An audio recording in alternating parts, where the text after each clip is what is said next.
গভীরতা আরো বাড়িয়ে দিয়েছে বৃষ্টির ফোঁটা টিনের চালের উপর ঢোপ ঢাপ ঢোপ ঢাপ করে পড়ছে। বিষ্ণুপুর নামে একটা গ্রাম, চারিপাশে বাঁশঝাড়, কচুবন আর জঙ্গলে ভরা। ঘন কালো অন্ধকার ঘরের ভেতরে বসে আছে 7 বছরের একটা ছেলে, রাহুল, আর তার ঠাকুমা কান্তমণি। মাঝখানে একটা ডিমডিমে হারিকেন জ্বলছে। মাঝে মাঝেই বাতাসের ঝাপটায় হারিকেনটা নড়ে চড়ে উঠছে।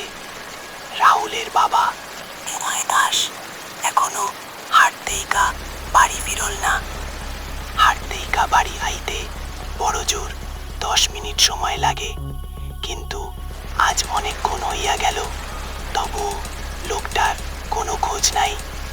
রাহুল ভয়ে ভয়ে ঠাকুমার পাশে আইসা বসল।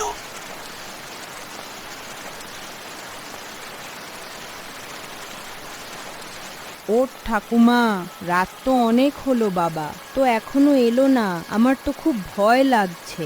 কিছু হবে না রে রাহুল, ঠাকুরের নাম কর, দেখ সব ভয় কেটে যাবে।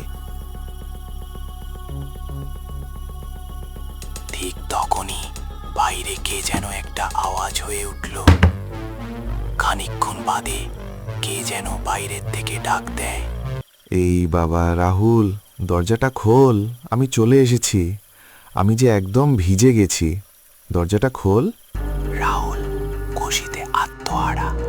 সে মনে করেছে তার বাবা হাট থেকে বাড়ি ফিরেছে।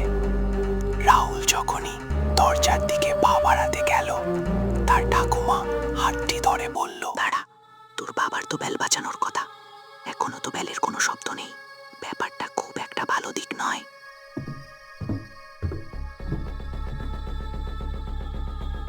রাহুলের ঠাকুরমা আস্তে আস্তে করে দরজার সামনের দিকে যেতে লাগলো।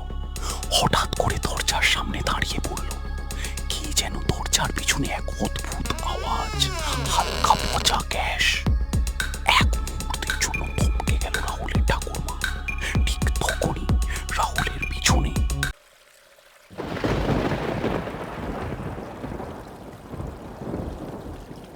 বাইরে টিনের চালে জল যেন মাটিতে টপ টপ করে পড়ছে। রাহুল ঘরে একাই দাঁড়িয়ে রয়েছে। তার পিছনে কি যেন এক পিছন করিয়ে অদ্ভুত আওয়াজের সাথে মুখ লুকিয়ে দাঁড়িয়ে আছে। হঠাৎ করে হালকা আওয়াজ। রাহুল ঘুরে দেখতেই রাহুল থরথর করে কেঁপে উঠল। এক মুহূর্তের জন্য রাহুল যেন কোথায় হারিয়ে গেছিল। যখনই ওই লোকটি সামনের দিকে ঘুরে দাঁড়ালো, তখনই রাহুল ছিটকে গিয়ে চিল্লিয়ে বলল, ঠাকুরমা, বাঁচাও আমাকে, বাঁচাও।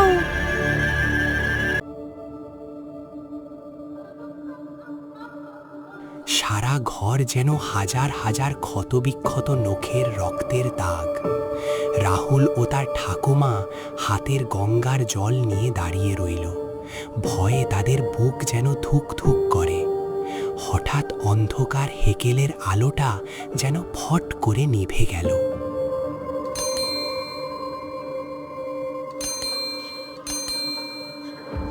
হঠাৎ করে বাইরের থেকে সাইকেলের বেলের আওয়াজ আসলো। হয়তো রাহুলের বাবা হাট থেকে ফেরত আসায় ভূতের দল পালিয়ে গেছে। রাহুল ও তার ঠাকুমা আতঙ্কে একদম স্তম্ভ হয়ে দাঁড়িয়ে রইল। কিছুক্ষণ পর বাইরে থেকে আওয়াজ আসলো, কই রে রাহুল, কই মা, কোথায় তোমরা? দরজা খোলো, আমি হাটের থেকে চলে এসেছি। কি হলো?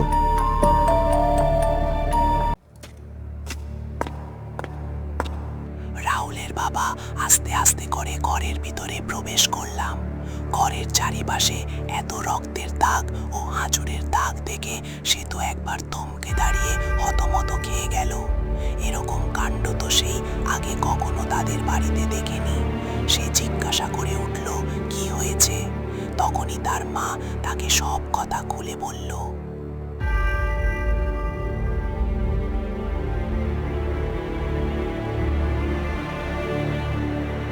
রাহুলের ঠাকুমা সমস্ত কথা রাহুলের বাবাকে খুলে বলল আর বলে উঠল, সবই আমার দোষ রে। আমি যদি লোভে না পড়ে ওই বাস্কটি খুলে দেখতাম না, তাহলে হয়তো আজকে আর এই দিন দেখতে হতো না। তোর বাপদাদার ওই পুরনো স্মৃতি বাস্কটা তোর বাবা যাওয়ার আগে আমাকে শত শতবার বারণ করে গেছিল যাতে আমি ওই বাস্কটি না খুলি।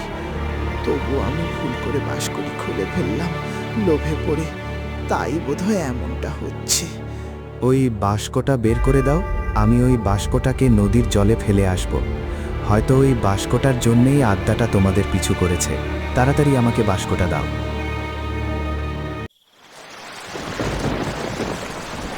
রাহুলের বাবা পুরনো বাস্কটি মাথায় নিয়ে কাঁদা জল বৃষ্টির মাঝখানে নদীর ওপাশে যেতে লাগলো।